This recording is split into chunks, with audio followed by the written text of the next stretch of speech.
On the Blaze today, there is a front page story about the Republicans in the House that are already caving. They're already saying it's time to end this government shutdown because it's too taxing. Time to end the government shutdown? What are you talking about? It's too what? How has this been hard for anybody? How has this been hard for anybody? It's an amazing story about the weasels in Washington on the GOP side, but nothing like the story that is coming from Politico and the continuing story that will be on the Blaze very soon about John Boehner. This is officially my snapping point. I have had it with John Boehner. I have thought he was not a good guy for a very long time, not on our side. We all know that. I don't have this story in front of me. Joel took my copy of it, Stu, so if you have another copy of it, you can bring it in for me. Or if you can just give me the quotes. Just give me the quotes from it as we get into it. He's not a good guy, and we've all known that. But there's a difference between not a good guy, right? Not on your side, and somebody who's knifing you in the back. I want to make it very, very clear. John Boehner is knifing you in the back, and there's no two ways about it. This is coming from his chief of staff. And if John Boehner actually can convince anybody in today's day and age that he did not know about this letter, he had no idea. You are an imbecile. And you may be making a case for Margaret Sanger saying that some people just shouldn't breed. Because you're an imbecile. All right, thank you very much. Okay, so here's the story that we gave you last hour, but there's more that we're going to add to this.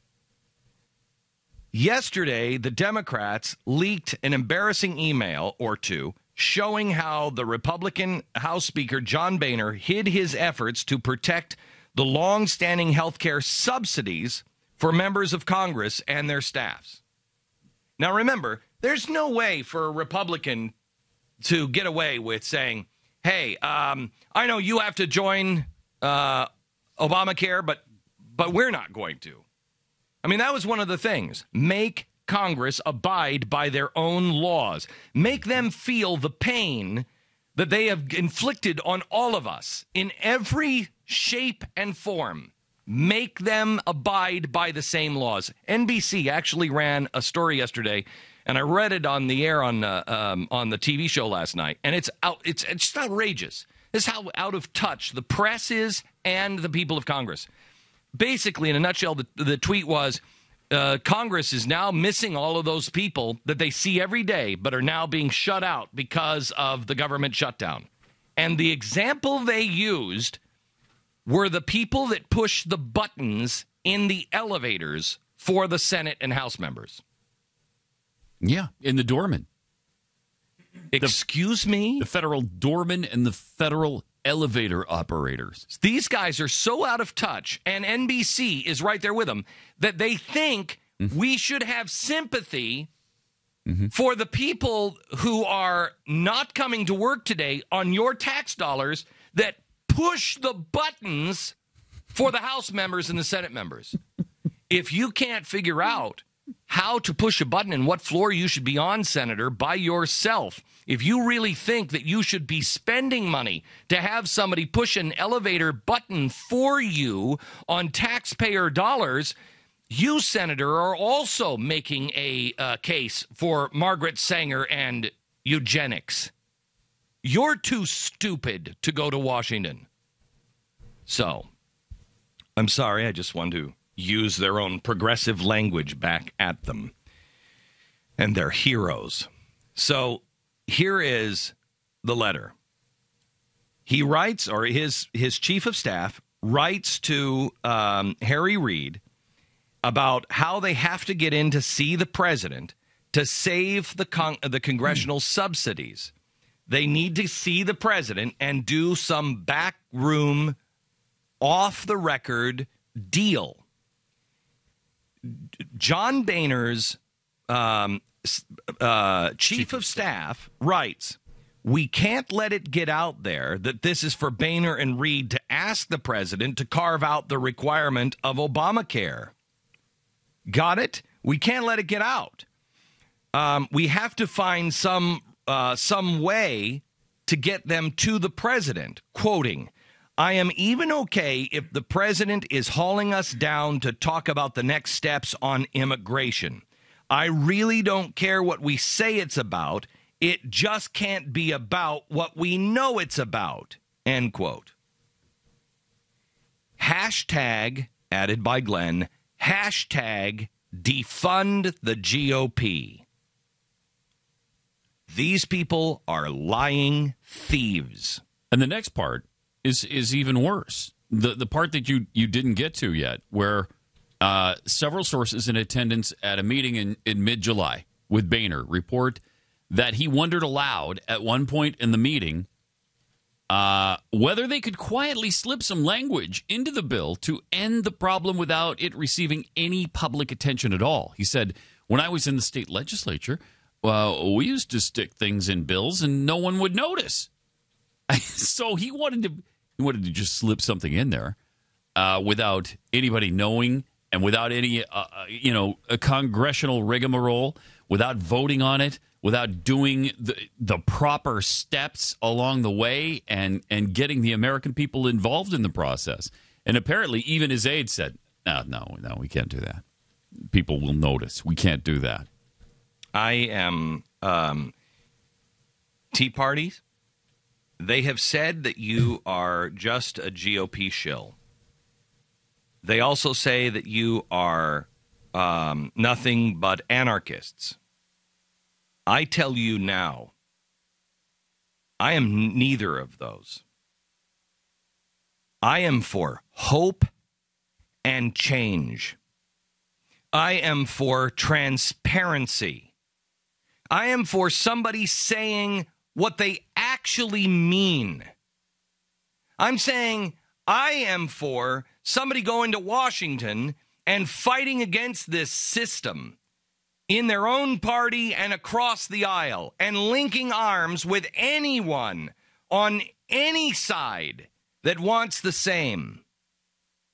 If you happen to believe in healthcare, but you believe in let's have an open debate, and yes, these exchanges are going to collapse this system, but a single-payer system is better. And you'll say that out loud? Good. I'll link arms with you. I'd rather have the argument. Let's have the actual argument. Enough of this kabuki theater. These people are beyond reprehensible. No business would ever get away with this. None. No business. The president actually had the gall, the unmitigated gall, to compare the glitches yesterday to Apple. I'm sorry, Mr. President, but Apple has actually come out with a few good items. And Apple would never allow a product to be launched that wasn't ready. If their internal studies were showing, Steve, this operating system is a nightmare. It won't work. It's not ready. Do you think Steve Jobs would have said, put it out there anyway? He would have said delay. So if you really want to have the argument that the, quote, glitches, that your propaganda arm of NBC, the one that has said that they are going to do a week on Obamacare to make sure that everybody knows how good it is, they are doing a week of propaganda. Even those reporters give up on air and saying, this is a nightmare. If you want to compare yourself to, let's compare apples to apples. If you really are saying that you are just like Apple, sir, then why don't you start acting like Apple and delay the release of your new version until it's stable, until it would actually work? Because you have no credibility. Apple has credibility. Apple is like, okay, everything that comes out of Apple is amazing. Nobody believes that about the federal government. But even if we did, this particular product that you're releasing is not ready. Yeah. And so would he defund it? Well, Steve Jobs would have. He would say it doesn't work. It's not better. But let's just say Steve Jobs would say, yes, we're going to do this. We're going to do this. Would he release it with all of the flaws and glitches? Or would he say, everybody on my team says it's not ready to go. We're going to delay. If you want to compare apples to apples, sir, then let's do it. You are the worst CEO known to mankind. You have no idea how the free market system works. You're a socialist.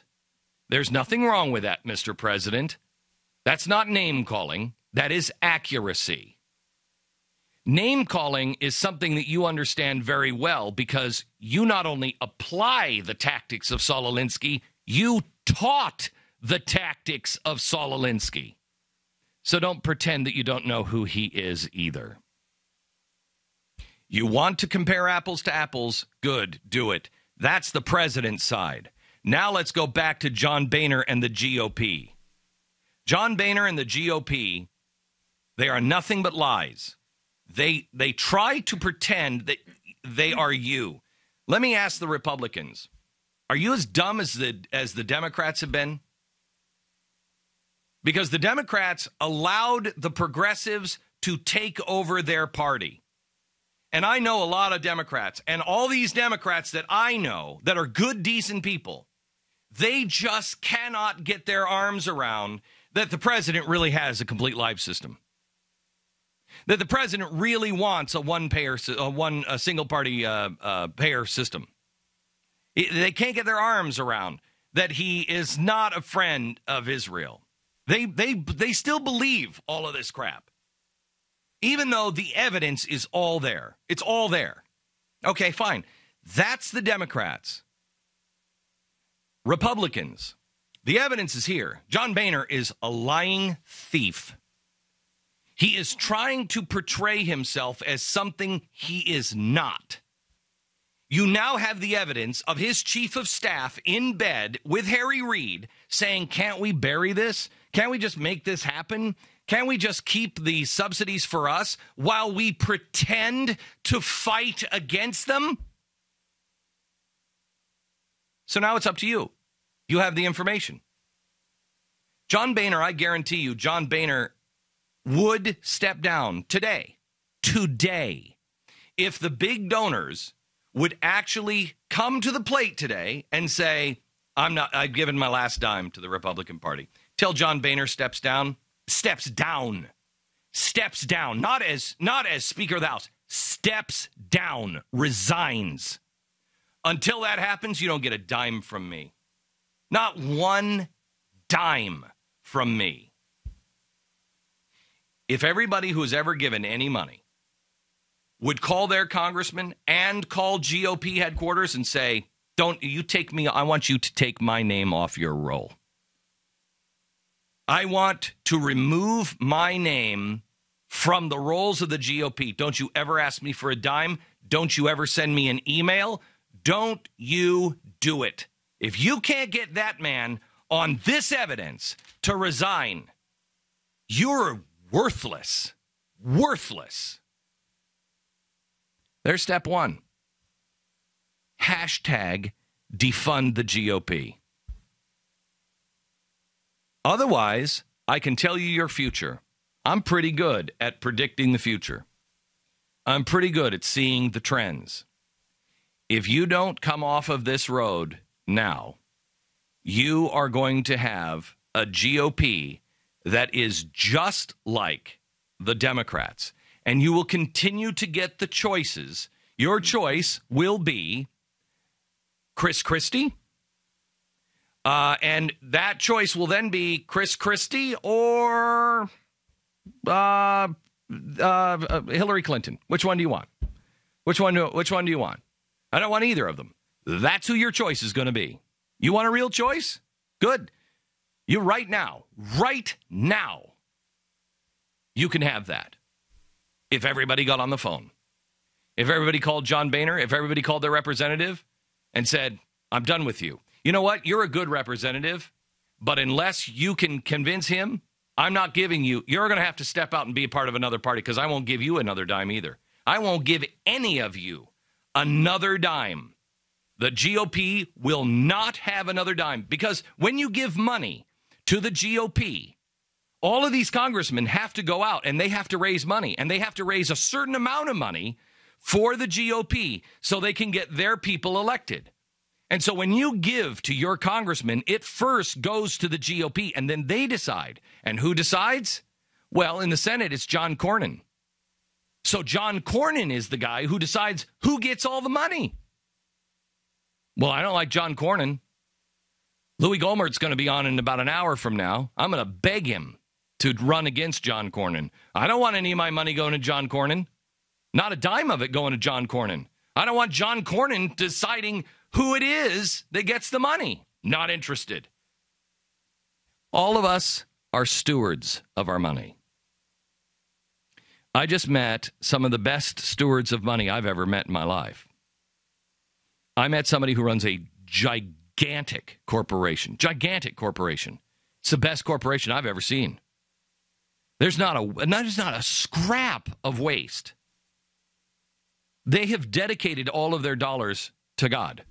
They are building their company because they feel like they're supposed to. They treat their customers right. They do it's an amazing company. I'll tell you about it sometime. I want to do a documentary, but I'm not going to tell you about it now. It's a company that you know. And I toured their facility, their manufacturing facility, and I was ashamed. They've been in my facility. I was ashamed of the way I do business. I was ashamed of my facility. These are the best stewards of money I've ever met in my life. You're a steward of your money. You're supposed to do the right thing.